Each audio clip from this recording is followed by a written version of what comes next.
Lorsque l'arche était à Jérusalem, Salomon est allé à Gabaon pour adorer Dieu dans le tabernacle. 2 Chroniques 1, 3 et 4. Il n'y avait pas d'arche dans le tabernacle, mais c'était le tabernacle de l'assemblée de Dieu que Moïse, le serviteur de Dieu, avait construit dans le désert. Il avait une merveilleuse histoire et un système religieux très élaboré et imposant. C'est là que l'Éternel a rencontré Salomon.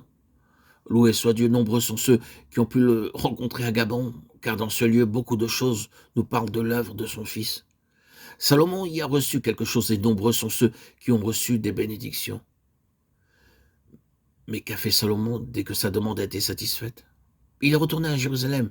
Il a offert des holocaustes et des sacrifices d'action de grâce devant l'arche de l'alliance du Seigneur, un roi, 3,15. Quand une âme est réellement enseignée par Dieu, le message du pardon des péchés ne suffit plus. Même la lumière, la nourriture et la vie de prière ne suffisent plus. Ceux qui ont la sagesse d'en haut ne seront satisfaits par rien de moins que par l'arche. La question vitale, ce n'est pas que puis-je recevoir du Seigneur, mais bien celle-ci. Quelle place occupe-t-il? Quelle place est donnée au témoignage de Dieu concernant son Fils? C'est pouvoir dire, voici l'agneau de Dieu, Jean 1, 29, 36.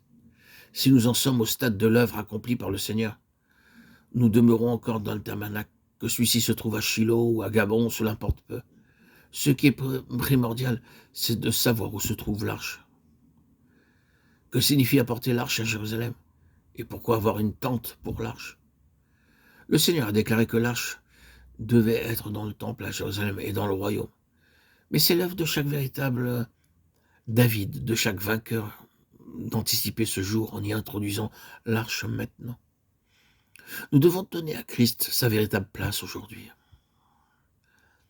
Nous ne pouvons pas mettre l'arche dans le temple maintenant, mais nous pouvons dresser une tente pour elle et la porter à Jérusalem. Tout cela, nous devons le faire en tant que principe, de manière spirituelle. Tous les matériaux pour le temple furent préparés par David, quoiqu'il ne l'ait pas édifié lui-même. Nous sommes donc de ceux qui doivent préparer les matériaux et, en esprit, donner à l'arche maintenant sa véritable place. Ce qui caractérise le royaume de Dieu aujourd'hui et le royaume de Dieu lors du millénium, ce ne sera pas une question liée à la qualité, mais à la quantité. Ce que nous voyons est plus limité aujourd'hui. La sphère en est plus réduite, mais cependant sa nature demeure la même.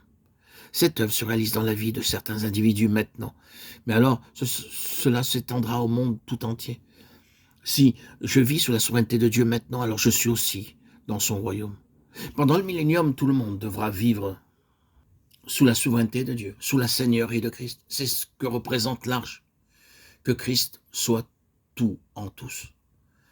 Le cœur de Dieu tend vers ce jour où les royaumes de ce monde deviendront le royaume de notre Seigneur et de son Christ. Le royaume de 1000 ans et le royaume éternel sont étroitement liés, car le millénium introduira le royaume éternel. Le cœur de Dieu est tourné vers le royaume. Vers quoi se tournent nos cœurs? Le royaume ne viendra pas automatiquement dans nos cœurs. Nous devons faire quelque chose pour l'introduire. Avons-nous dressé une tente à Jérusalem? Préparons-nous ainsi à l'introduction de l'arche dans le temple lors du royaume de 1000 ans.